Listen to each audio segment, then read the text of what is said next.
Iloilo. Ayan, nakita niyo naman, ganito ng mga kabataan ngayon. Marami na sa kanila ang hindi na pumapasok sa paaralan, nalulong sa droga at walang patutunguhan.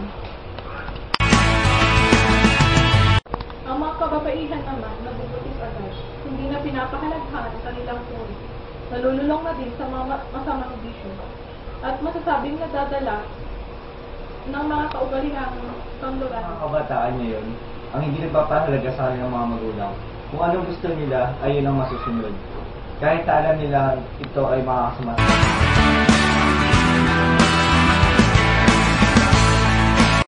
Kailan pa ba magbabago ang takbo ng mundo ngayon? Hanggang ganito na lang ba tayo? Alam nyo, hindi pa umuli ang lahat. May pagkakataon pa para tayo. I'm living the life, can't you see? I'm losing direction. Take time to drift away. Kaya natin ngayon ang aming maiging presentasyon para sa inyo. Ayan, ito na naman kayo. Sige ba, kulat ng... Grabe! Ano bang pinagagawa niyo sa buhay niyo? Basta! Ay, alak lang talaga ang katakot ng problema ko. Ba't ito yun? Ba't nakatingin ka? Hindi na ko. Alak? Ano bang meron doon? Sarap kaya nun. Walang magagawa mabuti yun. Anong walang magagawa? Sarap-sarap na ang buhay yun. Walang mabuti pa. Sumama ka sa fellowship namin sa Sunday. Ano ang fellowship na yan? Boring ka na. Masaya doon. Ano masaya? Ay, parang ang tanga nun eh. Lord, sana po mapapala po yung tatlong yun na sumama sa akin sa fellowship sa Sunday.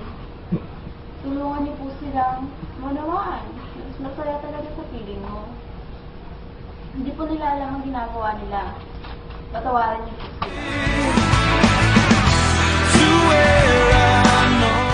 Ay, accounting na to. Nakakalito talaga. Sige na ako bukas. Nakakawa na oh. Baka mga ako. Kaya kung pagbabaruan ng kabuhay ko. Nga pala. May sinabi si Christine. Paano kung sasama kaya ako? Yes. Baka may bago doon. Masaya ba talaga ako sa buhay ko ngayon? Pag may problema, alak agad. Hindi ko pa rin pinapakinggan ang aking mga magulang. Sinasagot ko pa sila. Sabi naman ng mga kapatid ko, hindi man lang kami nagpapansinan. Hindi isang text o tawag mula sa kanila, wala. Wala talaga akong malalapitan.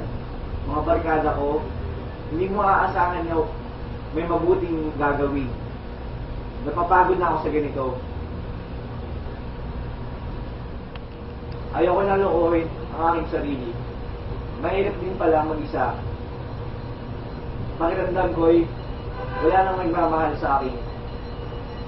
Para lang akong tao-tauhan dito sa mundo. Walang direksyon, liko-liko ang tinatahak na daan, walang kwenta ang buhay ko. Ano ba talaga ang buhay ko? Napasok sa school, pero wala lang. Sinala sa akin may problema. Si Lola may sakit. Kaya, pero parang may kulang pa rin. Sawa na ako. Nakapagod din, no? Ano kayong dapat kong gawin?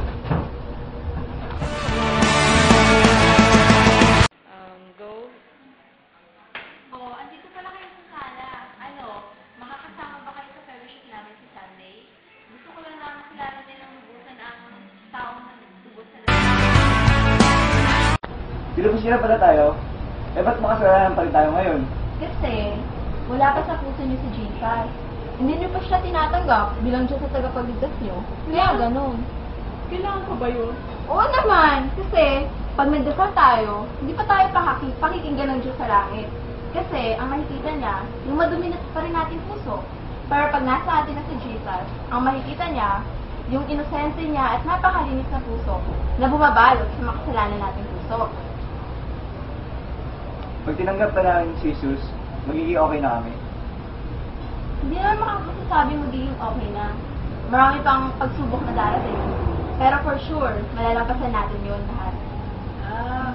Akala ko masaya. Ba't may akala ko ba masaya dun? May ganun pa. Kasi gusto ni Jesus na kulitin natin siya. Gusto niyang kausapin natin siya lagi sa pamamagitan ng panalangin. At gusto din niya dumepende tayo ng lubusan sa kanya. Yun o. Medyo naiintindihan ko na. Kaya na. Naiintindihan ko na siya. Mas maunawaan niyo yun. Sama ko yun sa akin bukas sa pera. Okay, sige. Sawa na ako sa buhay ko ngayon. Gusto ko na ng tunay na pagbabago. Nang magkaroon naman ng direksyon ng aking buhay. Sige, punta din ako. Gusto ko na magbago eh. Maraming kailangan. Take me home. Some days it feels to me like I never. Okay, sige. Punta din ako. Gusto ko rin magbago eh. Naranasan ang tuloy na kaya hindi ko rin yan palalampasin mo. Masyado nang madami ko na pumasahin sa akin. Sa walang kwentang bagay. O, sige. Kita ka na lang tayo bukas ha. Ipapakilala ko ulit din sa mga friends ko sa church. Sige. Tapos na. Unay na masarap magbuhay kahit sa takbo ng mundo.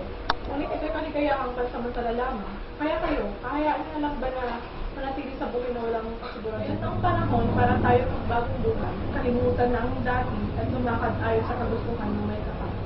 Ang hindi niyo alahanin na ang mga anak na nagpapasakop sa magulang nila ay hindi mapapahamak. Kaya umpisahan nating palawakin ang ating pangunawa sa kanila sa lahat ng membro ng pamilya natin. Respeto, pangunawa at pagmamahal. Yan ang dapat nating iparamdam. At madali din natin itong magagawa kung may Diyos na sa atin. Ikaw, kontento ka na ba sa ganyang takbo ng buhay mo ngayon? Ayaw niyo na bang maranasan kung gaano kasarap mamuhay sa piling ng Diyos? Alam mo, inaaniyahan ka rin niya. Marami siyang gustong gawin at pinaplano sa buhay mo. Ang kailangan lang ay tanggapin mo siya dyan sa puso mo at mamuhay ayon sa kanyang kagustuhan. O ano, edaded mo pa rin ba ang kanyang imbitasyon? Nasa iyo ang pasyon. Maraming salamat sa inyong panonood. Sana hindi natutunan kayo sa aming kwento. See the truth and understand. So many things control my life. Push your hands aside.